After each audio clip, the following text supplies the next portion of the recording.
Gente, hoje eu tô com uma cólica tão grande, tão grande. Essa semana toda tá sendo difícil, que eu tô me enrolando pra gravar esse vídeo. Mas eu falei, não, cólica sim.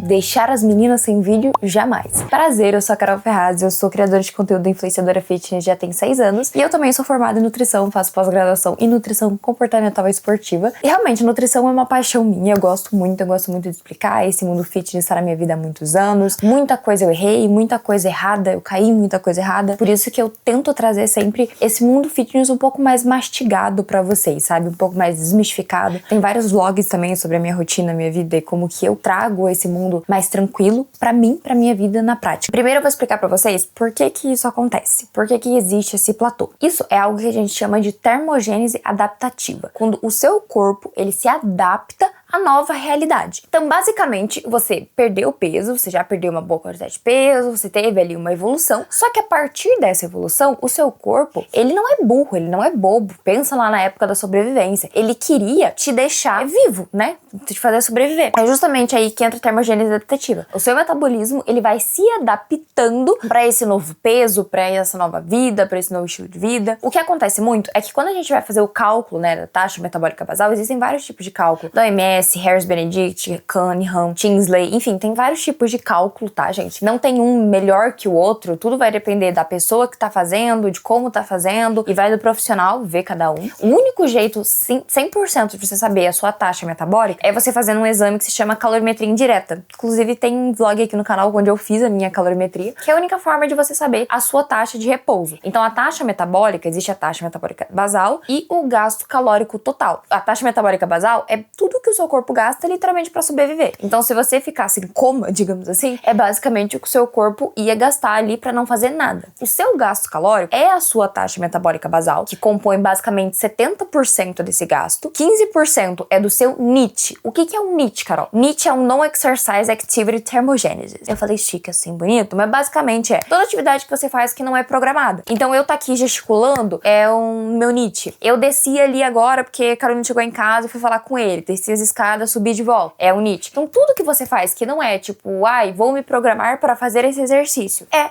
o NEAT. E ele compõe 15% do seu gasto calórico total. Então, é o segundo maior depois da taxa metabólica. Vão pegando o que eu tô falando e vão colocando na cachola, que depois eu vou fazer os links aqui, vocês vão entender. 10% vem do efeito térmico dos alimentos. Ou seja, a energia que o seu corpo gasta para digerir o alimento. Inclusive, fato engraçado. Sabe que quando as pessoas falam, ah, tal alimento é termogênico? Não significa que ele emagrece. Significa que o seu corpo gasta um pouco mais de calorias para digerir ele do que os outros. Mas assim, gente, sendo bem sincero, você comer uma pimenta não vai fazer você emagrecer. Vai fazer você ficar com uma hemorroida, talvez. E só 5%, pasmem, 5% vem do seu exercício físico. Do cardio, da musculação, etc. Ai, Carol, então não vou fazer cardio. Então tá bom. Então aí você vai, depois que você terminar esse vídeo, você vai lá no vídeo de cardio e aí você vai entender por que a senhorita tem que fazer cardio. Depois você vai no vídeo de musculação e você vê por que você tem que fazer musculação. Porque não depende só de gasto calórico. O nosso emagrecimento, ele não é só gasto calórico. Inclusive, se quiserem, eu posso falar pra vocês por que só comer menos não significa que você vai emagrecer. Mas vamos lá, vamos embora. Quando você perde bastante desse peso, a primeira coisa a ser afetada é a taxa metabólica basal. Como eu falei, nas fórmulas que a gente usa para calcular, um fator essencial é o peso. É peso, altura, gênero, mas peso. Então, uma coisa é você fazer o cálculo com a pessoa com 90 quilos. Outra coisa é você fazer com ela com 75, com 70. Ela já tá gastando menos calorias. Então, conforme você vai perdendo peso, o seu corpo vai demandando menos energia. Outro ponto também é que vários hormônios são alterados. Então, hormônios como T3, T4, alguns análogos de GLP-1, eles vão sendo alterados nesse meio do caminho. E como T3 e T4 são hormônios que estão na tireoide e eles refletem diretamente no metabolismo. Então, algumas pessoas que passam por um processo grande de emagrecimento, ficam muito tempo em déficit calórico, têm a tendência a ter uma diminuição nesses hormônios. Entendo o que eu tô falando pra vocês? Não é que esse ponto específico é o que tá fazendo você parar de emagrecer. São vários fatores juntos que levam a essa termogênese adaptativa. Outro hormônio também que é bem afetado é a leptina. Leptina é um hormônio da fome e saciedade. Quando a leptina tá mais alta, a gente se sente mais saciado e ela tem um feedback negativo, ou seja, são 2 hormônios, leptina e grelina. Tem vários outros, tá, gente? Mas simplificando aqui. A leptina, quando tá mais alta, a grelina tá mais baixa. E a grelina é o que te dá fome. A leptina é a saciedade. Quando a grelina tá mais alta, a leptina tá mais baixa. E é justamente o que acontece quando a gente come. Você comeu, a leptina sobe pra te dar saciedade. E a grelina desce. Vai passando um tempo, a leptina vai caindo e a grelina vai subindo. E a leptina, ela é secretada pelos nossos tecidos adiposos. Então, quanto mais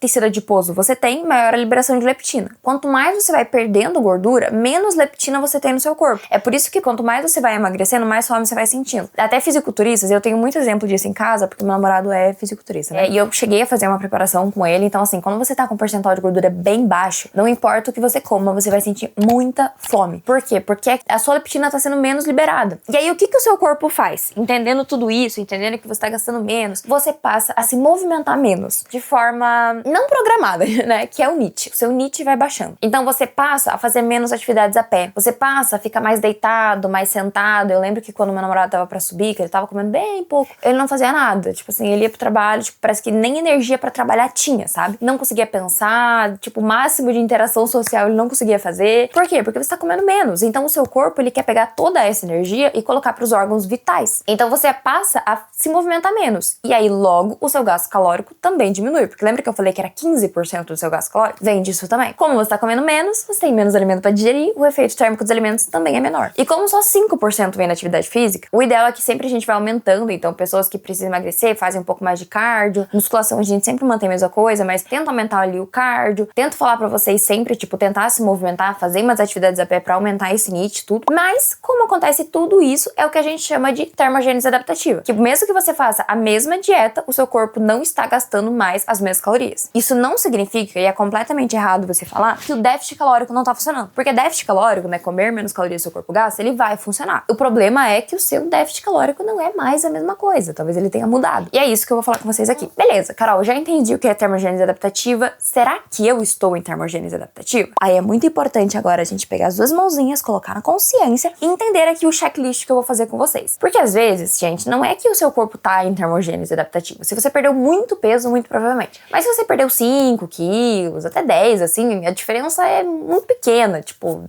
em relação ao... até 10 ok, talvez umas 100 calorias. É porque a cada peso perdido, se eu não me engano, o seu corpo gasta menos 13 calorias. Alguma coisa assim, tá? É pouca coisa, tá? Vai dar umas 50 calorias. Se você perdeu 5 quilos, 50 calorias não é nada. Não é isso que tá te deixando de emagrecer. A termogênese adaptativa é um pouco difícil até de entrar. Então, muitas vezes, é você mesmo que tá se sabotando. Então, vamos pensar aqui. Primeiro, mais importante de todos aqui é você pesa os alimentos? Pesa mesmo? Pega a balancinha, pesa, tudo bonitinho. E tem uma dieta estruturada? Não é fonte de voz da sua cabeça? Eu sei que nem todo mundo tem nutricionista pra ir, mas às vezes você só pesando o alimento, você tem um pouco de noção do quanto você tá consumindo. Se você não pesa os alimentos e deixa só pela sua cabeça, você não vai saber nada. Você não sabe se você tá comendo 50 gramas de arroz ou 300. Porque uma colher é muito subjetivo. Uma colher pode ser uma colher rasa, pode ser uma colher cheia. Eu sempre falo para as pessoas tentarem pesar os alimentos, salvo em caso de, tipo, pessoas com transtornos alimentares. Mas, de resto, gente, não é a balança que vai te deixar neurótico, tá? Muitíssimo pelo contrário. Você pode aprender mais sobre os alimentos, pesando eles. Se quiserem, eu faço um vídeo sobre como que pesa os alimentos, mas assim, não é algo muito difícil, tá, gente? Então, pesar os alimentos é um fator principal, que muitas vezes você tá travado no seu emagrecimento, você não tá melhorando o seu corpo, porque você simplesmente não sabe quanto tá comendo. Porque não importa, a minha dieta de emagrecimento, de ganho de massa, de manutenção, eu como as mesmas coisas. O que muda é o alimento. Segundo, você tá beliscando? Sabe aquela beliscadinha que você pensa, é só um negocinho, é só um negocinho, é só não sei o quê. De negocinho, no final do dia dá 300 calorias, que no final da semana dá 3 vezes 7, 2.100 calorias. Com o tempo, essas beliscadas podem ser piores. Fim de semana, você escolhe uma refeição pra sair, e não é rodízio todo fim de semana, tá? É tipo, vou comer 4 fatias de pizza, vou comer hambúrguer, batata frita, tipo, uma refeição. Ou você sai sexta, sábado e domingo. Porque daí, se sexta, sábado e domingo você sai, muito provavelmente você não tá em déficit calórico mesmo, porque a gente conta na semana. Ou, por exemplo, o seu NEAT. Será que você tá se movimentando menos? Será que você tentar se movimentar mais já não vai te ajudar a voltar a perder esse peso? Será que você não tá faltando muito mais academia? Talvez essas pequenas coisas, tá botando muito óleo na comida, seja o que tá travando o seu emagrecimento, e não de fato uma termogênese adaptativa. Mas tá bom, Carol, eu acho que de fato, assim, eu tô na termogênese, o que eu faço? Porque eu não sei mais, parece que essa gordura não sai. E aqui, ó, o pulo do gato é o seguinte. Sabe que o treino tem que ser periodizado. Então a gente tem, um período do treino que você vai fazer o exercício X, Y, Z, aí depois de tanto tempo você vai trocar, e aí você vai evoluindo assim. Com a dieta é a mesma coisa. Você não vai permanecer a vida toda num déficit calórico. Isso porque um déficit calórico prolongado, tá? E a pessoa fazendo tudo certo, vai alterar esses hormônios que eu falei, vai te fazer entrar numa termogênese adaptativa. E qual que seria o caminho aqui? Então tem vários caminhos pra chegar à casa da vovozinha, na verdade. Uma estratégia muito legal se chama Diet Break, que é, na verdade, um nome chique pra dizer que você vai dar um tempo no déficit calórico. Então é como se a pessoa fizesse 2 semanas ou 1 semana com uma dieta de manutenção ou um déficit calórico mais alto. Então, pra dar um exemplo mais palpável pra vocês. Digamos que o seu gasto calórico é 2.000 calorias, tá? E você tá consumindo 1.500, que é mais ou menos a recomendação de 500 calorias a menos. Aí, desse diet break, ou você vai consumir as 2.000 durante 2 semanas, ou você vai consumir ali 1.800, 1.700. Isso pra quê? Você aumente o seu gasto calórico nesse tempo, então você vai ter mais comida, você vai ter mais energia pra treinar, você vai ter mais energia pra fazer as coisas do dia a dia, então você vai aumentar um pouco o seu gasto calórico, você vai aumentar o efeito térmico dos alimentos, porque você vai estar consumindo mais, vai te ajudar no treino, vai te ajudar na questão da hipertrofia. Os hormônios, como leptina, o T3, T4, eles vão tender a se estabilizar ali durante esse pequeno período de tempo, e aí, durante mais 2 semanas, você desce de novo as calorias e vai fazendo isso constantemente, até de fato você chegar onde você quer. Mas é importante que esse déficit calórico seja respeitado. Então, mesmo que você esteja numa manutenção durante 2 semanas, no total do mês, é interessante que você fique no déficit calórico. Ai, Carol, mas eu não sei como fazer isso, tá? Não sei o que. Temos minha consultoria de nutrição aberta, e vocês sempre me pediram isso, e eu abri com algumas vagas limitadas, então vou deixar o linkzinho aqui na bio. É com acompanhamento mesmo, então não é assim, ai, nossa, te passei a dieta. Não, é acompanhamento. Toda semana eu mando questionário pra vocês, sempre a gente tá alterando alguma coisa, porque eu quero que vocês tenham evolução. Não tem aquela chamada de vídeo, é tudo pro WhatsApp mesmo, mas as meninas que estão comigo estão tendo evoluções ótimas, inclusive, eu acho que assim,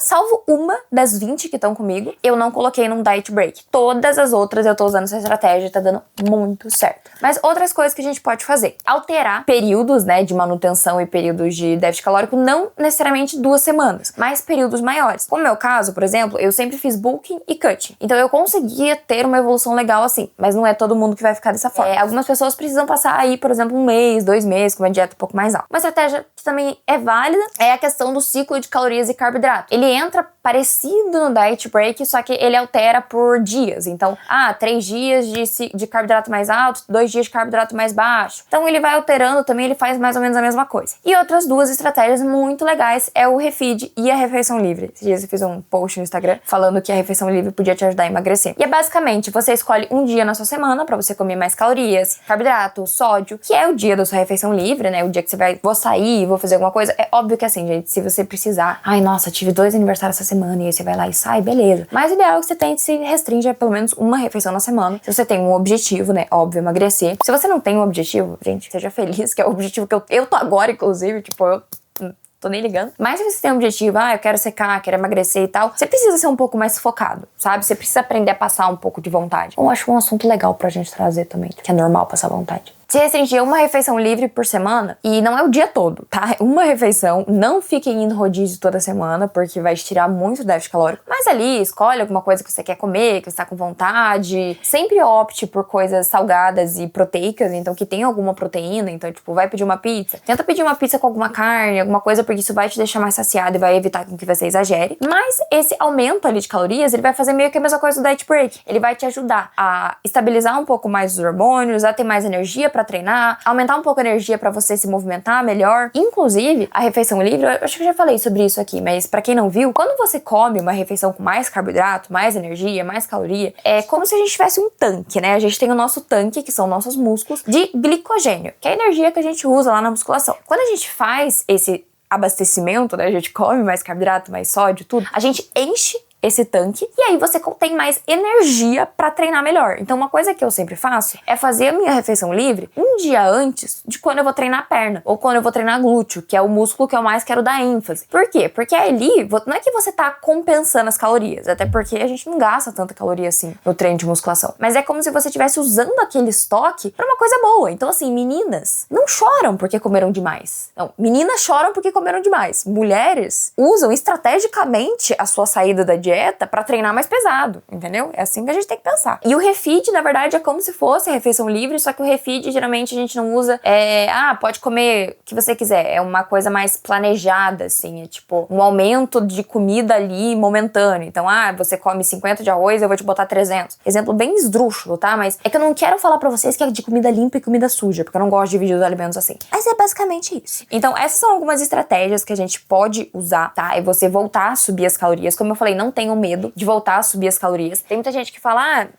porque quando você tá comendo menos, você para de emagrecer e aí você volta a comer mais e aí você volta a emagrecer mais. Não é que o déficit calórico não estava funcionando, tá, gente? Falar isso é muito errado. Porque se você comer 1000 calorias todos os dias, você vai emagrecer de qualquer forma. A questão é que se manter num déficit calórico muito baixo é muito difícil, porque você vai sentir mais fome, você vai provavelmente beliscar mais, você vai se exercitar menos. Então vai acontecer todo aquele processo que eu falei pra vocês e que muito provavelmente você vai se sabotar no meio dele, porque o déficit é, de fato, muito alto e vai te trazer alguns riscos, né? Pessoas que fazem muito exercício, gente, ficar em déficit calórico pode trazer riscos, né? De lesão, de fratura, enfim. Então nunca vai ser interessante, tá? Mas é por isso que acontece. Acontece quando a pessoa volta a comer e aí ela volta a emagrecer. Eu falei, falar que o déficit calórico não funciona, não estava funcionando mais e que seu metabolismo tá quebrado, é completamente errado. O metabolismo não tá quebrado. Ele tá atuando da forma que ele deveria atuar e é isso aí. Espero que esse vídeo tenha ajudado vocês. Quero trazer mais assuntos sobre esse, até porque eu tô numa fase muito tranquila de manutenção. Não tô com o objetivo de perder, de ganhar nada. Eu só quero manter, assim, de boa e fazendo meus exercícios e as minhas coisas. E vou trazer um pouco pra vocês dessa nova fase, do que eu tô vivendo com a corrida, com o Hyrox. Tá sendo muito legal e eu espero inspirar cada vez mais um fitness mais leve, mais descomplicado, mais desmistificado, que é o que eu tanto quero trazer aqui pra vocês sempre, certo? Um beijo!